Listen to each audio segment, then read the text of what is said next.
Hey everybody.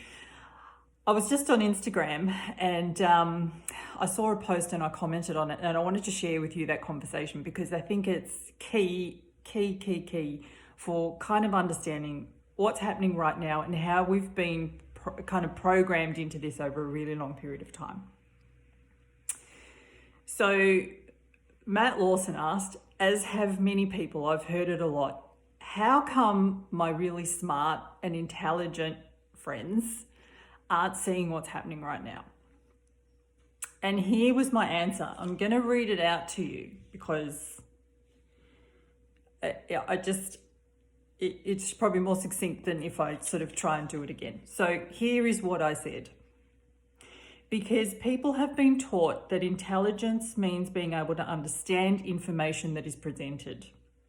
They have learnt to value that and devalue intuition and knowing. When the hijacking of academia and science began, people were rewarded for understanding and punished for questioning. So they go against their gut and aim for the gold star and the praise. And you see that. So I went to uni in the early 90s. And as I walked around, first time round I studied nursing, and it wasn't so obvious because, well, I suppose it was, but it wasn't as obvious as when I went back and I studied psychology. Oh my goodness, then it became really glaringly obvious. And I walked around those halls and I thought, oh my God, like Freud and Jung and all the founders, really the founding, I'm going to say fathers because, you know, the women were ignored. We probably don't yet know half of the founding mothers. Hopefully soon we will. But let's say the founding fathers of psychology would have turned in their graves at the fact that, no, you can't study this because it won't get ethical approval. Now, I'm not talking about, you know, locking a kid in a box and seeing if it has separation anxiety. I'm talking about, I wanted to research depression in adolescents. No, they won't pass it because anything that the kids say to you, you will have to say on to the parents, which means they won't talk to you, which means there's no point doing it. No, don't study that. So what you quickly realize is what gets studied, what research gets approved is the research that has already been done 1,000 times, and they want you to find the same thing. Not the things that question, not the observational stuff, because already then it was like, oh no, you can't do an observational study because that'll have no credibility. You know, the case studies, the observational stuff, all of the knowing stuff, all of the individual stuff, all of the humanness has been lost out of all of that, all of our knowing. Have a look at this country.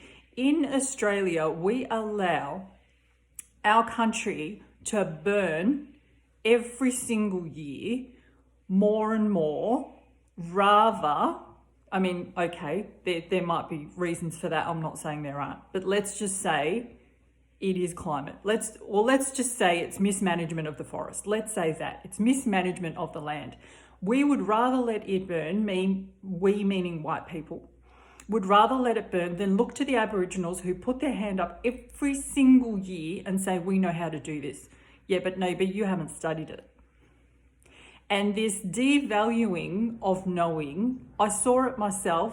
It was so clear in my own life. When I nursed, I nursed for a long period of time in an emergency department. Valued. Looked at as an intelligent person, looked at as a sane person, looked at as a logical and stable person. Then I did a little stint in ICU. Well, you're seen even higher than that emergency nurse. You're even more intelligent, you're even more stable, you're even more all the good things, all the things that people, you know, value. And then you leave and you become a kinesiologist. And I cannot tell you the amount of people that went running for the hills.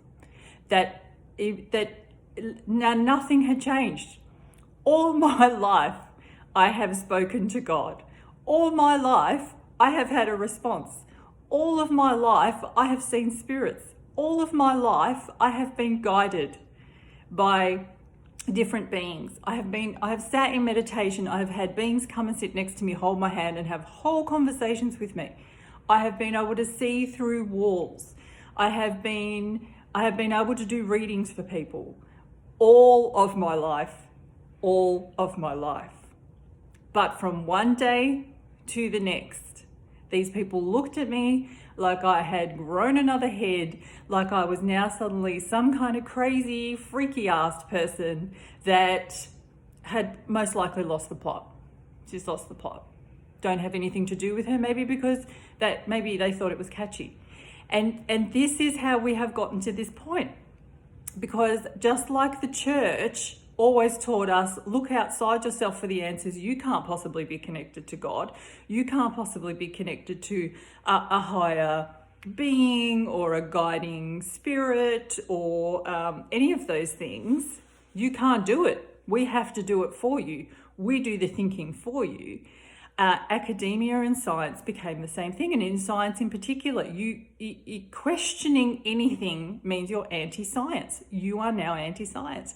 Even though the people doing the science are the companies that are benefiting from the product that they are researching, people are insane enough to attack the people that question that rather than to say, well, that's a good question. Yeah, hang on. So if you're the one profiting from the product coming on the market, but you're also the one doing the research, funding the research, isn't that a conflict of interest? I'm not allowed to say that. Anti-science. If you are anti anything, if you are anti any one of these things, you're a lunatic. You're not as intelligent as the people who just follow along. And this is what has gotten us into this today. People do not question their gut. People do not trust their inner knowing. When there are red flags, some people are that disconnected they don't even have red flags. And other people, when they have red flags, they think, oh, I probably just don't understand it. I'm not that smart. I mustn't be smart enough to understand it. They literally hand all of their power over to scientists and go, well, the science is settled.